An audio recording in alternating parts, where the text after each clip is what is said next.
All right, so it's 1 p.m. Thomas, do we want to give a little more time for more attendees to show up, or should we jump right in? I think we should probably jump right in just for the sake of time. All right, then I'll stop sharing if you're ready for the intro. Are you ready for recording? I am. Okay. Yeah, it's going to just be a quick intro, introducing Rodney, and then you and Rodney could just jump right in it. All right, sounds good. I'm going to stop sharing now.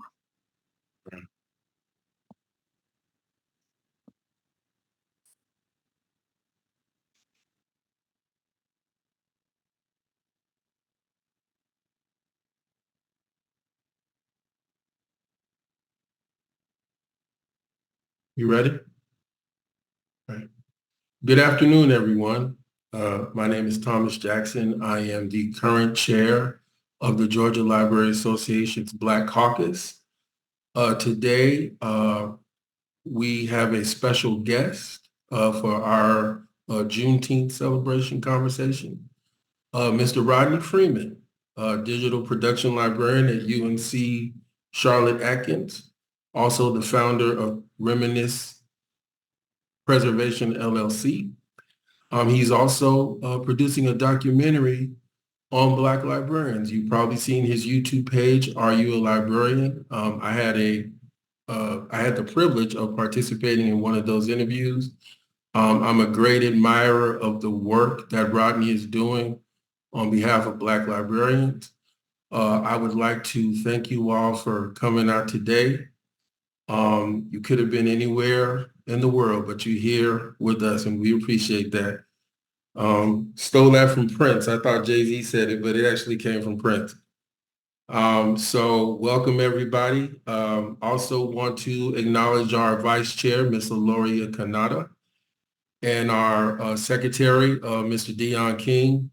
Again, welcome colleagues and friends. So now I will turn it over to one of my favorite librarians on the planet, Miss Michelle Lee. That's so great to hear. Thank you, Thomas. Mhm. So I'm going to be kind of moderating our Q&A, Rodney. If we get any questions from the chat, I'll pop those in as well. But for those who don't know me, my name is Michelle Lee. I am a collegiate librarian at Kennesaw State University. And if my voice sounds familiar, you may have heard me in the Carteret series webinars as the new voice of Carteret. So I'm excited to be here to have this conversation with Rodney and to learn more about the work that he's been doing, from Reminisce Preservation to his life before becoming a librarian. So I think I'm going to start off with a question about Reminisce, and then we can see where the conversation flows. All right. So what inspired you to found Reminisce Preservation? Okay. Well, I do want to say thank you for inviting me and having me. This is very humbling experience to be here talking to the Georgia Public Library Association and Black Caucus. So I appreciate you guys for inviting me. So what kicked it off really was I started the Black Male Archives. And we wanted just to show and promote positive stories about Black men because I was looking every which way. I would always hear negative stories, but I always remember my dad, and when I was going to school, I did track, and like all these Black men would come and gather and watch their kids play and run track. And I was just like, I know there's positive stories out there because I have that memory. And I was like, I was surrounded, had my friends had positive dads who, were my best friend. His dad was like the dad of the neighborhood, pick you up from track practice and drop you off and feed you on Fridays and stuff like that. So I was just like, I know there's positive stories out there. It's just nothing's pulling it together. And I was like, okay, so what we're gonna do is I'm just gonna start going out there, getting these positive stories and posting them on social media. And I did that for a while until right around, I think it was right around when George Floyd happened. I kind of switched up the model because I was working as a library director down in Riviera Beach, Florida, and I was dealing with some databases. I was paying some bills for EBSCO and ProQuest, and I started thinking, I was like, wait a minute, I was doing research. I was like, well, how many Black vendors are there in this space? And come to find out, lo and behold, including me, three, if that. Wow. So I was just like, out of all the people that when you go to an ALA conference and you see all the vendors that are in the hall and you walk around, not that many people of color actually have and own their own database company. So that's basically what was really one prompted me to start this company. And then I wanted to be different too. I wanted to be where I'm just not taking and we're also giving back. So the people who invest into Reminisce Preservation, they're investing their content.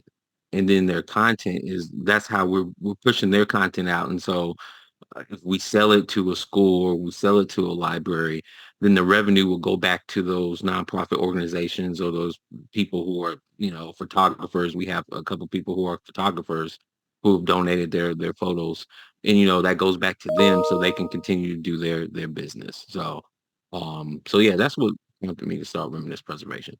That's great. And you said like there's photographers. So I'm assuming Yeah, kind of like some stock photos or like is this right. also kind of a way to like reach out and like hire different photographers or what multitude of media do you work with?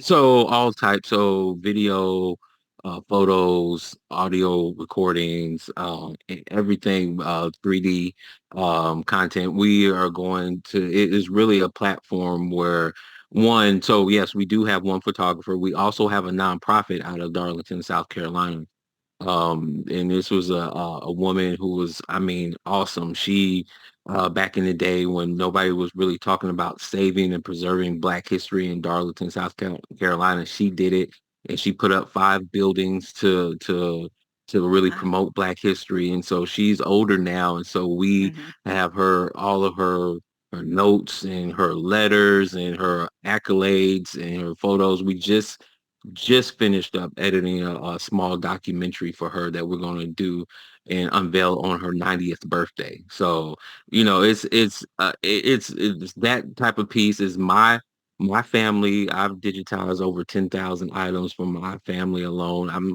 You know, I I want to make sure that, the the people who came before me, their stories are preserved. When it comes to my family, I had two grandfathers who were in World War II. One had a journal. He had 2 journals, and basically I digitized that, and it's like a firsthand account of a Black person's story during World War II, like when he's talking about the Wow. bombs being dropped and stuff like that. I want to make sure people know about Edward J. Clark, Hmm. so that information. Then we have 3D content. I've been working with a designer to build 3D artifacts around some of the content that is in the Black Male Archives and Powerful Women of Color. And so basically, if there's a story like let's see, the person who invented the mailbox was a Hmm. Black man. So what we did, we made a 3D object out of that mailbox, and tell the story. And this Hmm. is all going towards putting it into a VR environment so people will go in, learn more information about this person. A bit of gamifying the information, but that's the Hmm. direction that we see, um, with the content that we have. So yeah, that's where we're at right now. That's very cool. And about how long have you been working on this project or I guess the Reminisce Preservation project? Because I know you've got a few things that Yeah, you're working yeah. on. So everything started in 2018. And then of course we actually formed Reminisce Preservation as an LLC probably in 2020, something around that time frame.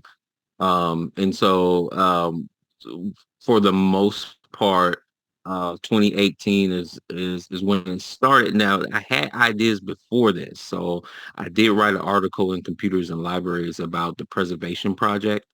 Hmm. And then I did some other stuff when I was in Chicago. That's when I really got introduced to VR and AR. But before that, though, there's this.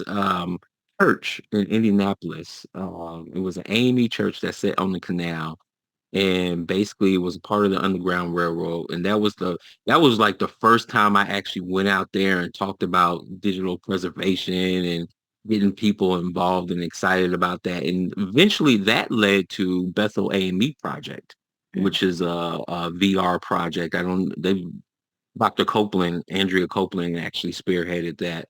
But I was, was really excited. Olivia Lockhart was the archivist there, and we went through all the photos that she had and like the original documents where you had the founding members of the AME church actually came up to Indianapolis to establish that, and she has letters to, it was exciting. So I at that time was in transition. I was moving to Chicago, so they continued that project. They digitized, Mhm. and then they built a VR environment of that church because they actually had to leave that church. And they put the documents, the digital documents inside that VR environment. So you can see that I've been, and then even before that, I was involved in the African American History Committee in Mhm. Indianapolis, and we, digitizing, and we wanted to make sure that the collection was up. So yeah, it's been a process. It's been a process. It's very cool, and especially the VR aspect of it, because we live in a society where if it's not like deemed historical enough, it gets Mm, wiped out. yeah. And so being able to create a digital space where even if we don't have the physical building, we can still preserve that history in another way is always something that excites me. It's very powerful stuff. So, and that's what really is my passion. I love it. So, it just so happens that my library career has been mostly management, but I've always tried to circle back to that. So, Mhm. You always kind of try and leave a little space for that. yeah. So, what are some of the challenges that you've faced in developing Reminisce Preservation and some of these different projects that you've worked on? And how have you overcome them, or there's some you still have to overcome? Oh yeah, yeah. There's it's education and really telling people about why, because it's Reminisce Preservation has Black Male Archives, Powerful Women of Color, and our third database, which is called History's Playground, which will be coming online later in the year, Mhm. um, is really telling people the importance of having this black owned company that is curating this information and preserving it and sharing it. But some people feel like, and I've had it. I've had emails to tell me that, why do we want to, because at one point we were selling Black Male Archives, and it's a subscription database for libraries, right? And I was talking to this one library, and they was just like, well, we just don't see it being useful right now, Mhm. and there's one thing to say that maybe it's not ready, and maybe there's some tweaks that need to be worked out, but is this a whole another thing to say that it's not useful, and Mhm. I was, you know, that person was being honest, from their perspective. But Mhm. and I felt like that came from other people who just never said anything, just not didn't get back to me. But then, I had to really I was I was taken back because I was like, I know this is useful and is valuable information for people to know positive stories, right? And Mhm. be able to have a platform where they can go and they can search artwork, they can search skateboarders, they can search drag racers, and be able to find Mhm. anything they want. I was like, I know this is useful because guess what? I have a 14-year-old daughter now who I make now. I don't want to say I make, but she gets her allowance by helping me put some information into the database. And she's Mhm. sitting down like, was it last night or the night before last? There's a article about a 17-year-old woman who earned her PhD early. Oh, And, wow. my daughter, I had her read that story and I say, well, so what'd you think about the story? This is something that she on her phone would never pulled up, would Yeah. never even consider, but I'm saying, hey, tell me what you think about this story. Oh yeah, this is really interesting. Uh-huh. Mhm. Yeah. And then I have her read some other stories, and she's putting in this information because, dad is Also, like, hey, I need some help. And then Yep. also, you 14 now, you can do some data entry and put that on your resume. But no, Hmm. but it's really, I see that. I know this is useful, and I've also had other people say that, hey, I've been able to find some information that I might not be able to find because it gets buried, right? Yeah. How many people search for information after the second and third page on Google? So If it few. doesn't, right.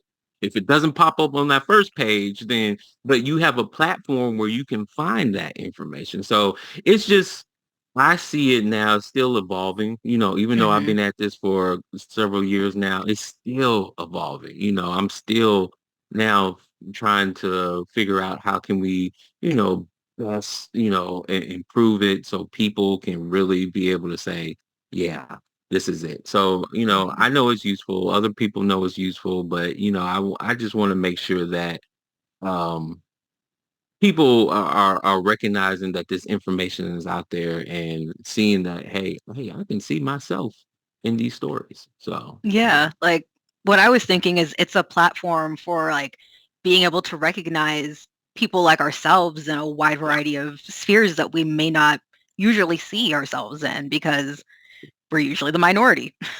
exactly, It's a exactly. You're platform for absolutely right. representation. Exactly, exactly. So, and it's really powerful. We'll talk about that in a little bit, but it's powerful to have representation. So. Oh, for sure. So, you want to talk more about Reminisce Preservation, or can we talk about your librarian archivist background? Let's talk about that. All right. So, what is your librarian story? What inspired you to become a librarian slash archivist? Yeah, I tell people this. I did not want to be a librarian at all. I never crossed my mind. My father and mother had moved me around from state to state. I am a what do they call that? Military brat Yeah. adjacent. My dad worked for the government. He was an engineer, and so I was born in Chicago but moved out to California, moved back to Chicago, moved almost everywhere in the Midwest and South, and it's lived in 11 different states. Mhm. So, being a librarian didn't cross my mind, but I wanted to be a lawyer, and I wanted to do research. I knew that I didn't want to be a trial lawyer, but I was already on the path of saying, yeah, I definitely know I want to take that law degree and do research, right? And Mhm. somebody was telling me one day when I was in the library, I saw a sign I was at Kankakee Public Library. That's where I got my start, which is outside of Chicago. And I saw a sign for a page. And so I was studying for the LSAT. And I was like, well, I have been rejected like so many times because I had my MPA in public administration, and I was putting out job applications and getting these rejection letters, and I was just like, well, I'll try this Mhm. page position and see what happens. And I actually got an interview, and Camille and Roland they brought me in for an interview and they sit me down. They looked at my stuff and they looked at me and was like, well, you might be a little bit overqualified. I was like, oh, here we go again. Mhm. And they was like, no, but wait, I think you would be good for the library. And like start off as a page. They had me, of course, shelving books, but then they was like, well, we got the summer reading program. You want to help out with that? Sure. Or we got this we're teaching people how to use the computers. You want to help out with that? Or we got this, so they just they allowed me to explore, and I was just like, you know what?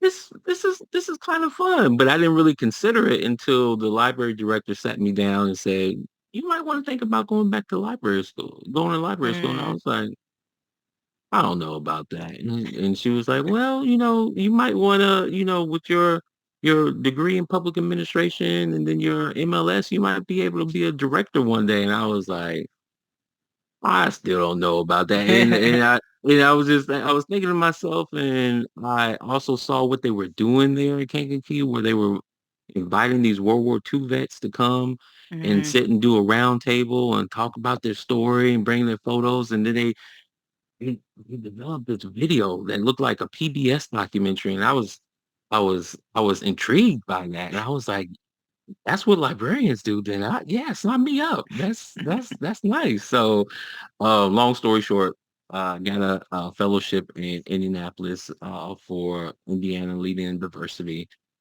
Did that fellowship and really just got hooked in from there, and yeah, and off to the races. Became a electronics resource librarian, so cataloging librarian. That's what I first mhm, started out as.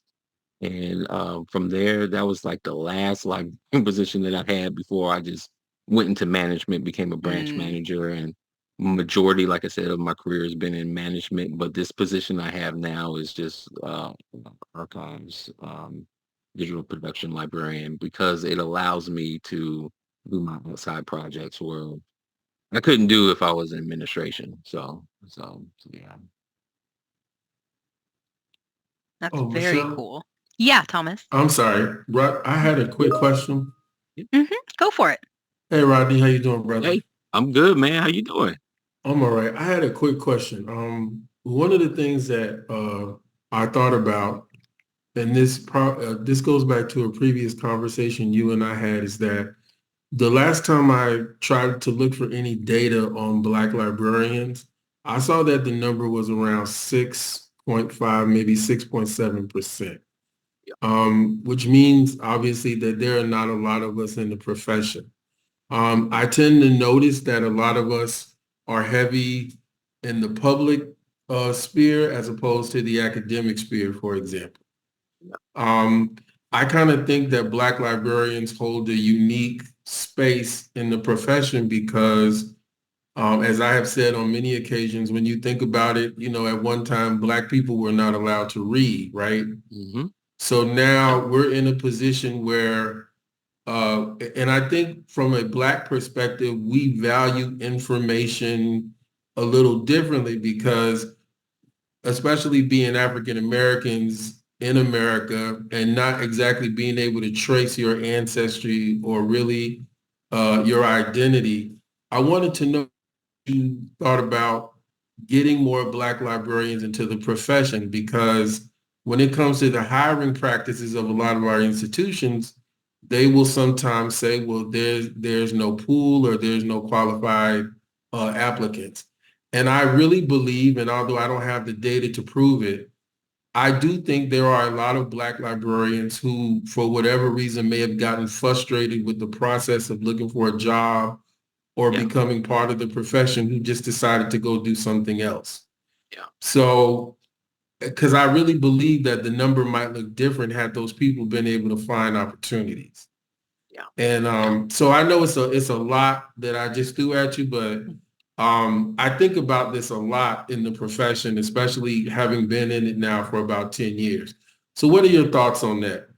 Yeah, and I'm glad you brought that up because I feel like so that you remember that fellowship I told you about, which we're gonna actually explore this in the documentary, but that fellowship was we had like 4 or 5 cohorts, and we actually were supposed to basically help diversify Indiana's libraries to make sure that they had more diversity, and it fell apart because some of the partners didn't do their job. And it is one of those things about the field. Sometimes it's like, yes, we want diversity, but how far are you willing to go for it? And Yeah. then so that's an aspect to it, making sure people actually step up and do what they say they're gonna do. But another aspect to it is that we need marketing. Hopefully this documentary can inspire young people to want to become librarians. If they know what we did, they know that we had a history and a role in forming this field. They might feel like they actually belong in this field and want to stay, and take ownership and say, hey, this is This is part of what we do. We are supposed to be the ones to help curate information and promote and provide access. So, we have to inspire the younger generations to want to do this. And so that's part of it too, and not to be scared of technology. Like, encourage it. I talked to a young lady yesterday, out in she's in Sacramento, and she's doing all this cool stuff with AR and VR and teaching people how to use web-based VR, and she's writing a book about it, so it's really, promoting that type of uh information too, and letting people know what we do, and that we're not just one way. We're and Mhm. that's what I love about the profession too, because you can bring in anything. You can bring in a culinary arts. You can bring in your engineering skills and become and help you become a better librarian with that. That's the beauty of this profession. Hmm. Yeah. Yeah, I agree with that. And I think also having more representation like we have here is also important because Right. there's definitely a certain image of what librarians look like. Right. And none of us on this screen fit that image. Right. I'm the closest with being female. But Right. having to remind people that it's not one size that falls into the category of librarianship. We're Yeah. got so many different angles and dimensions and so many different perspectives, Right. and not trying to fall into a stereotype or feeling like I don't fit that stereotype, so I can't be part of that profession. Correct. Yeah, you're absolutely right. And that's gonna be a big battle, like really changing the narrative over in America and beyond of what a librarian looks like. Because, you still, even to this day, if you do a Google search for librarian, Mhm. see Yeah. what pops And up. yep. See what pops up Mhm. first. Eventually you'll start seeing some people of color, but it's not, It's not in I those mean, look, first two pages of Google it's image not on the results. first two pages. Right. So yeah. Yeah. And then I think also there's got to be enough kind of going on in the field that we're able to find each other and support each other. Like meeting Thomas was one of the greatest things that's happened in my career. And I don't know if I'd Awesome. still be working in libraries if he wasn't in the library with me at Clayton State. And I think that's also a lot of it because there's these webinar series like Acerol has done the series on like why I left Mhm. the profession. And I Right. think they've done one, maybe two on why I've remained in the profession, Hmm. and kind of looking at like why is it that we're sitting at that 6.5% is Hmm. Black librarians?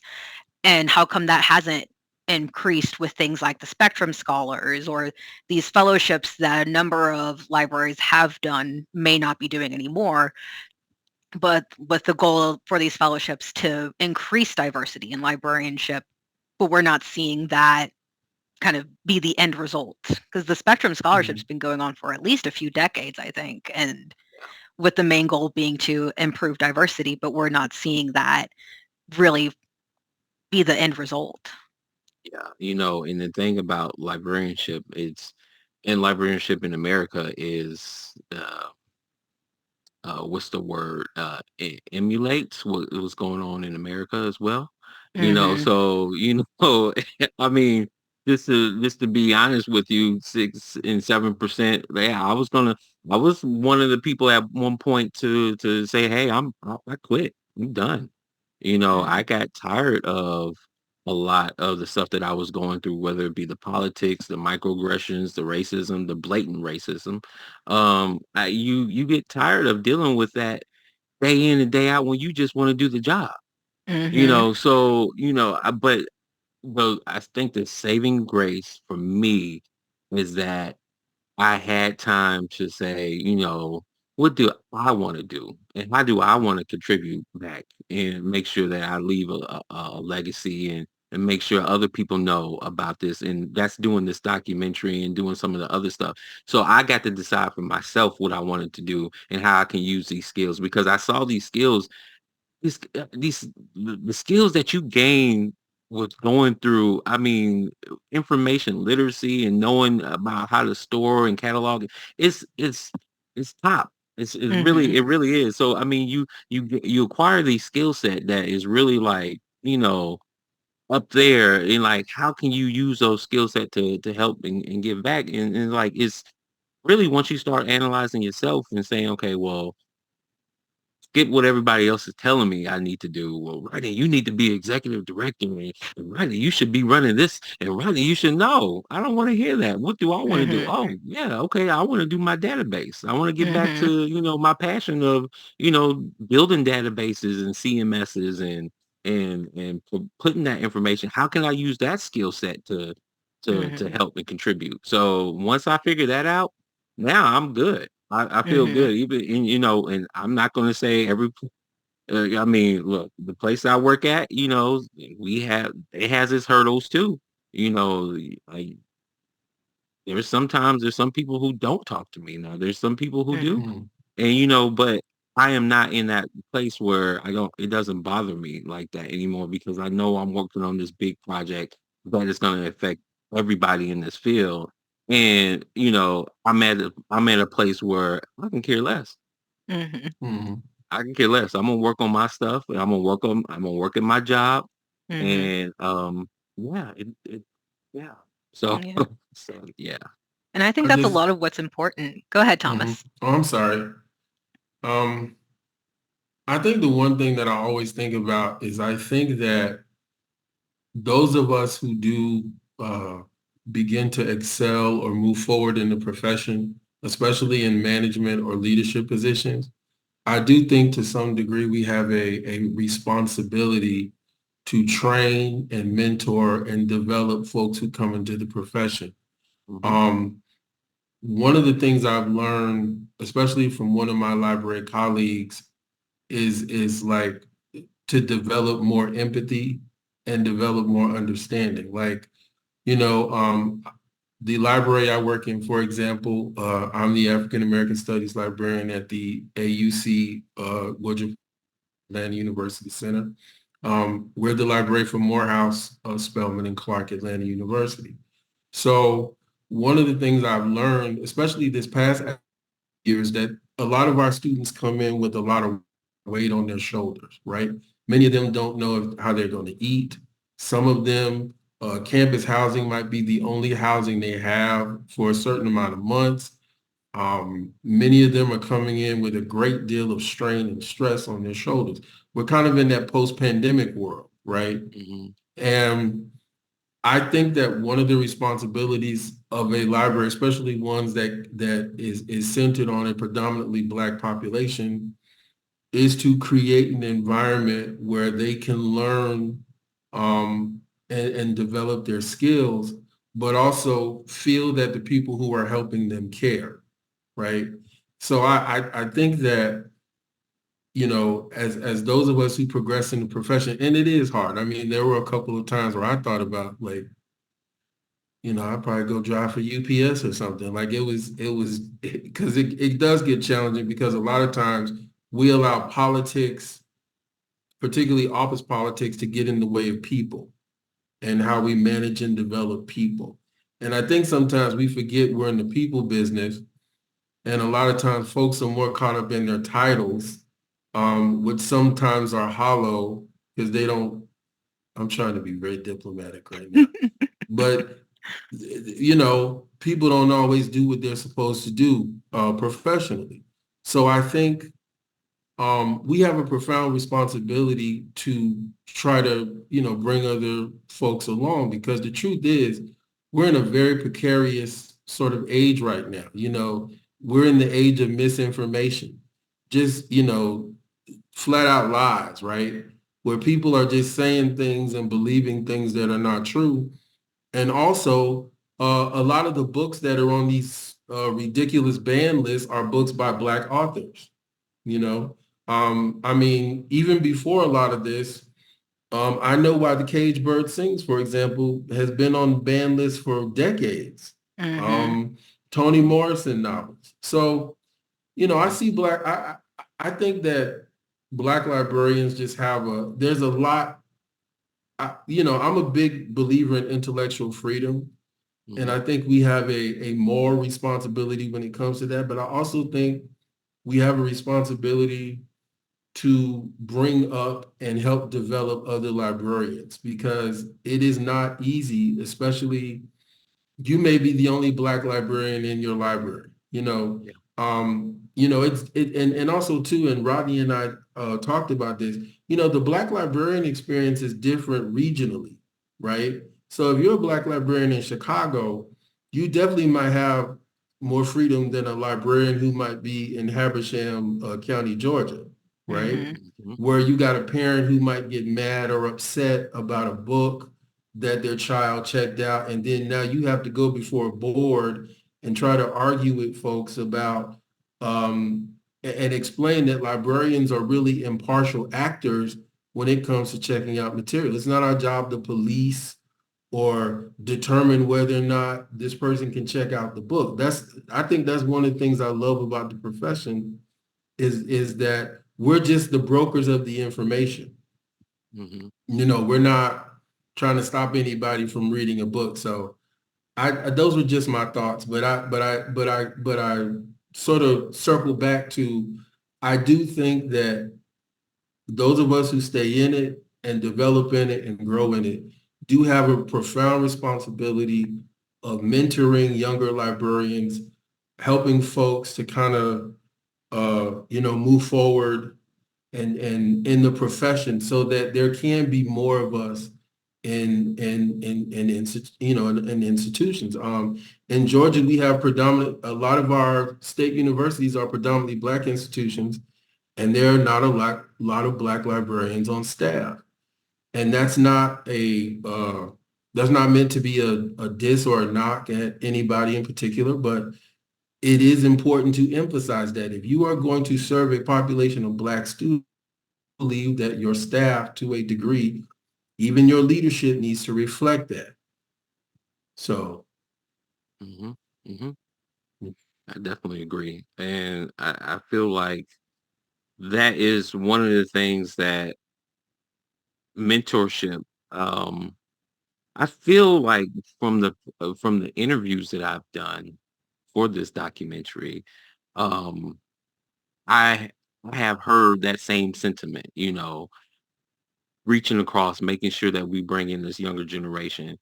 And I've also seen from doing this documentary and doing the YouTube channel how there are a lot of people out there who might not have the degree but have the passion for this, mhm, and making sure that we encourage them, hey, you're doing the work now, go and get the degree, or go get the training and stuff like that. So, and making sure that we reach down and I distinctly remember, and even now, we were talking about this. I was talking about this yesterday at a panel discussion I was on for at UNC Charlotte for some library fellows about, the how sometimes, there's this disconnect between librarians and the staff, the faculty and the staff, making sure that we're encouraging the staff members to, hey, you don't have to stay in that position. You can start going and getting your library degree. So yeah, you're absolutely right. We do have to have that. We have to make sure that's ingrained into all of us that, hey, we need to continue to encourage people to to move up in these positions, and yeah, I'm glad you said that. So yeah. Yeah.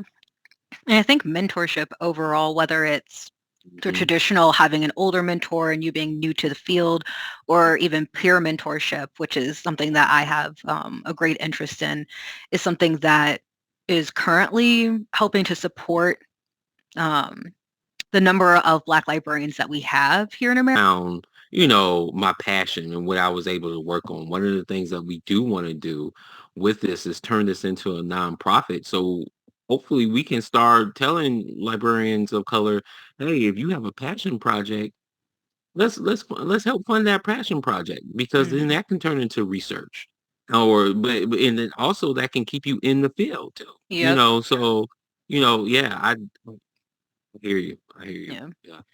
And I think that's going to be so helpful for a lot of people because, like, there are those people, there are those Black library staff members who have been in a staff position for longer than I've been alive, and they've got this wealth of knowledge, but they don't Mm-hmm. necessarily have the degree, or maybe they don't have the experience for the type of job that they want to go into. Right. And so being able to have some space where they can like devote time and energy to a passion project that will allow them to showcase the skills that they have, and then be Exactly. like, hey, I've only been doing like access services, circulation kind of stuff, Yeah. but I've been working on this project doing like VR work or Yeah. developing this database or Yeah. what have you, and having that to be sort of a catapult, or yeah, that's the Mm-hmm. right word, into the Yep. sort of positions that they want. Because sometimes like those positions are so hard to get when you don't Mm-hmm. have the experience that they're looking for on that job description. Oh yeah. Oh yeah.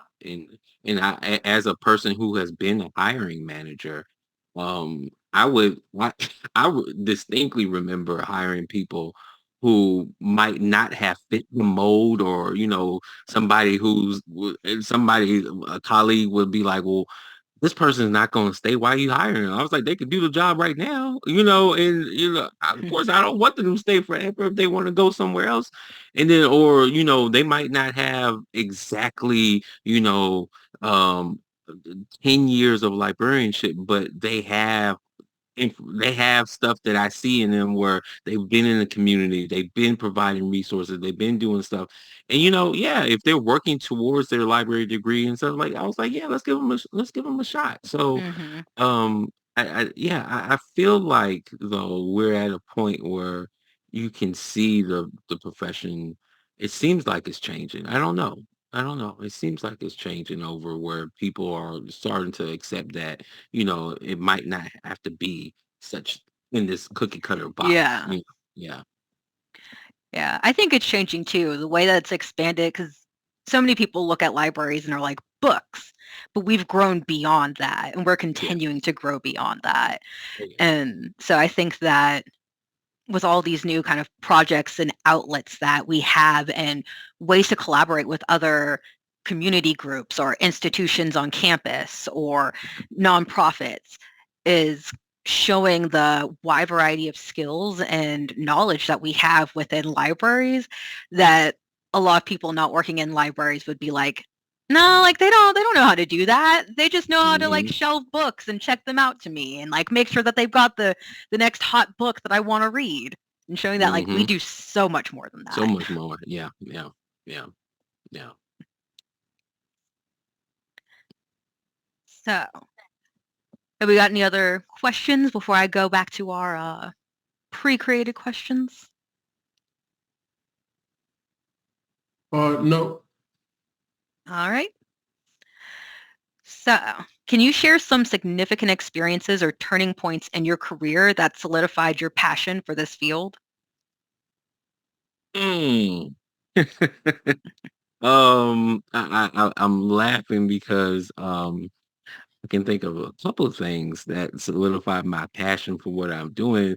I would say, but they all kind of intertwine to yes, to to keep me here and continue to do what I'm doing. But there were some challenges. It was, I mean, boy, I always talk about this, but what really was the pivotal point for me was when I was in Chicago as the assistant commissioner of the Harold Washington Library, and I faced racism like I never did. Mm, And if you talk to so many people, and when I tell them this, they were like, that's Chicago?" I was like, "Yes, in Hmm. Chicago." And yeah, and I did. And I was assistant commissioner there for a year, but before that, I was at the Woodson Regional Library for like 2.5, 3 years. mhm, Had no problems. I was getting accolades, and and people say, you were doing a great job. I had to lead we had to do a construction project for the building, and had to work with city council and all this other type of stuff, and aldermen, and I was getting praise and everything. But as soon as I moved downtown, as soon as I moved to that position, it was mhm, night and day. And I feel like that was what really led me to say, I need to have something that I have of my own, where mhm, where you have it where one person doesn't just come in and be like, you know what, I'm gonna wipe out your whole career just because I was having a bad day. Mm-hmm. And yeah, that really changed my mindset. It also is what led me to do the Black male archives, because I felt Mm-hmm. like a lot of my colleagues never worked with the Black male at that level. And sometimes people would come in and would talk to me crazy. I'm like, wait, I'm your colleague just like I'm everybody else's. Talk to Mm-hmm. me the same way you talk to your other colleagues. But Yep. that really led me down that path. I started the Black Male Archives. Was on the beginning journeys of starting my own business, and then that led me to saying, hey, how can I contribute and tell the story about Black librarians and let people know that we actually play a big role in the profession. And so that, even though that experience was hard, I would I wouldn't change it, Mm-hmm. because I would never have been down this path that I'm on now. Never would be doing this documentary, which I at that point would never thought about. You know, uh, It wouldn't have been like I an said, idea. right? It was, yeah, I would support documentaries. I would love to watch them, but Mm-hmm. But make yeah, one. never, Yeah. never would have thought that I would be here doing something like this. So, Mm-hmm. everything happens for a reason, Yeah. and so I feel like, yeah, that's really what that that situation in Chicago is really what started me down this journey that I am Mm-hmm. today, and still in the Mm. profession, want to give back, but Mm-hmm. in this way, Yeah. making sure. And kind of it feeds your soul. Yeah, it does. It does. It does. I mean, Mm-hmm. when you once in don't look, I read a lot. There's a lot of researchers that are writing material about this, that have done the research. So I actually have just been trying to read, and then we're going out and we're talking to people who actually, some of them were there at the beginning of starting of BCLA, the national Mm-hmm. chapter, and some older ones that we've talked to. So I'm still like I'm learning this stuff, Mm-hmm. and it's just amazing to continue to learn the contributions of Black librarians. Augusta Baker and Sesame Street, right? You know, you learn about E.J. Josie, but you also learn Mm-hmm. about A.P. Marshall. You learn about you know Harsh, and I knew about Vivian Harsh, but you even learn stuff that you didn't even know about. It's all these stories too. Mm-hmm. You learn about segregated libraries and faith cabin libraries and freedom libraries and the different independent Black libraries that you Mm-hmm. had down in Miami and Houston. So you Mhm. learn about all of this stuff that is Yeah. just is it's This broad amazing. I'm history that's right, not usually talked about so much in librarianship. mind blowing. And I'm Mm-hmm. just thinking to myself, and I was like, wait, we need to know this, but our profession needs to know this. Yeah. You know, so yeah, it's really important. Yeah. Especially considering, oh, what's our question? No, go for it.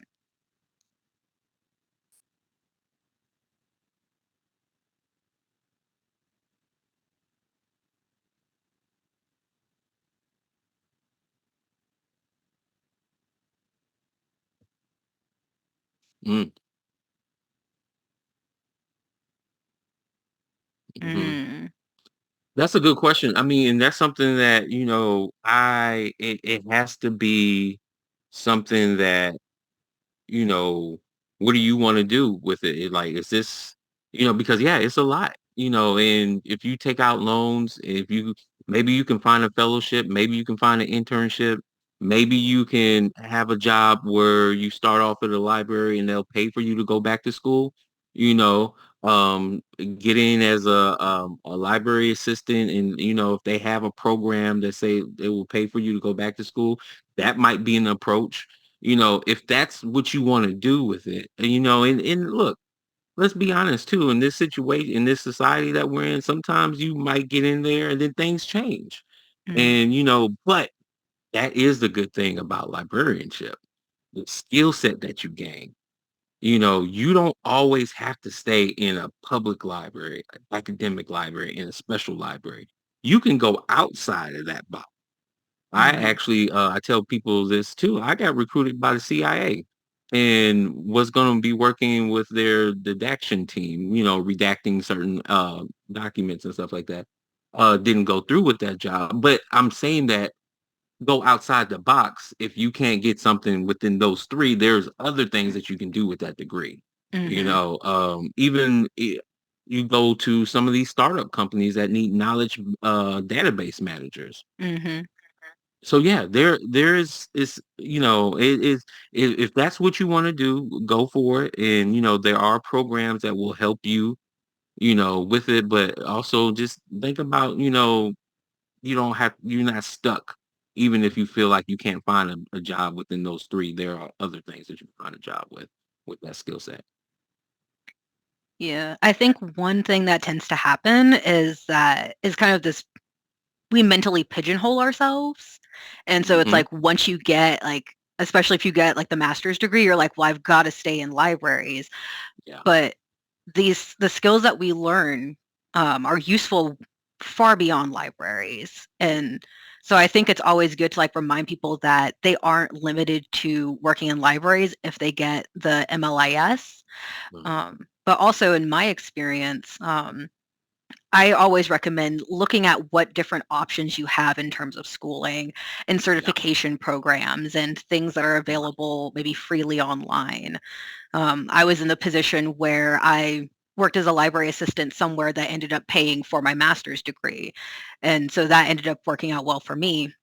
But I had a friend who was working at the same institution, could have gone the same route, but she knew that she wanted to look more at like the technology aspects of librarianship and things that Mhm. would like look at AI and VR and how that can be integrated into collection development and instruction. And the program Mhm. I went to just didn't have any of that. So she Mhm. did end up taking out loans and going across the country out to Washington to get her degree. And so Mhm. I think some of it is also not jumping in too quick, but really taking a look at the landscape of like, Yeah. what programs are there? What are you interested in? Are there like maybe some of these like webinar courses that seem to be popping up more online where you can do, like 8 sessions virtually and kind of get some sort of certificate or some more knowledge in an area before you dump potentially tens of thousands of dollars into a degree to really know like, is this what I want to do? Right. Is this how I want to spend my time and my money? Right. And considering what you want your future to look like. Right. Right.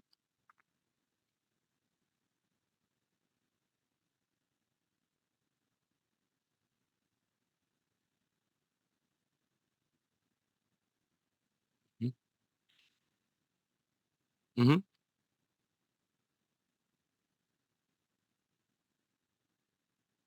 Yes. I did. I did. I did. However, the person who took the photograph of the Tougaloo Nine when they were coming out of the library or going into the library, I had a conversation with his daughter, but we did not. We we didn't get to kind of solidify that, but we're still going to discuss Tougaloo 9, Greenville 8, some of the other ones that are doing the 1939 sit-in in Alexandria, Virginia. So we're going to discuss a lot of the library sit-ins. I think we got a question from Dion. Meloria, do you see it? I I can see it. I'll read it out. Okay. So Dion asks, what are some ideas that you have on building resiliency in Black librarians to make them want to stay in the field? I heard soul projects and going outside of the box, but what other ideas do you all recommend? Because the microaggressions and double standards are real. Mhm. Learning the history is also key too. Learning that we have a history in this profession. That, and like I said, year and a half out learning so much history about, the the battles of with BCALA and ALA and making sure that, they were able to even come in the front door and like the stuff that people have gone through beforehand. I do think that is definitely going to help people to say, hey, you know what? What I'm going through is hard, but I know what they went through too, and I know that I have a purpose here in this field. Is again feeling like that sense of belonging. I feel like if you know the history, you know what we went through, or past Black librarians have went through. I think that can go a long way to help too. Mhm. That's just one. There's other aspects, but I think that's just one aspect. Yeah, I agree. One thing I was going to add is I do think that I I think that a support network is very important. Yeah. It may not be someone that you know or you see on a daily basis, but sometimes when you are at work, sometimes the camaraderie and the closeness, Hmm. my current coworkers at Woodruff, they're some of the best people that I've worked with in a very long time. There's a camaraderie, we help each other out, and I think it's important to just build relationships. I mean, look, there was a webinar I think it was a couple of months ago on library work morale. I can't remember who did it, but a lot of Hmm. the things that were coming out of that webinar, when it popped up on the screen, I was just nodding my head like, yep, yep. So I, yes, there are some things that happen in the library environment that sometimes need to be addressed. Particularly if you are a person of color and you may be the only person of color in that environment. Because a lot of times, the folks who are accustomed to being around one another, they don't really understand in their eyes sometimes, and uh, I'm just gonna say it. In their eyes, you're just meeting a quota, an optic that they need to meet in order You're the to make it diversity hire. right. Hmm. Exactly. Yep. And that's a problem. And then so when you come into that environment, there's almost a certain like sort of arrogance sometimes that you kind of feel.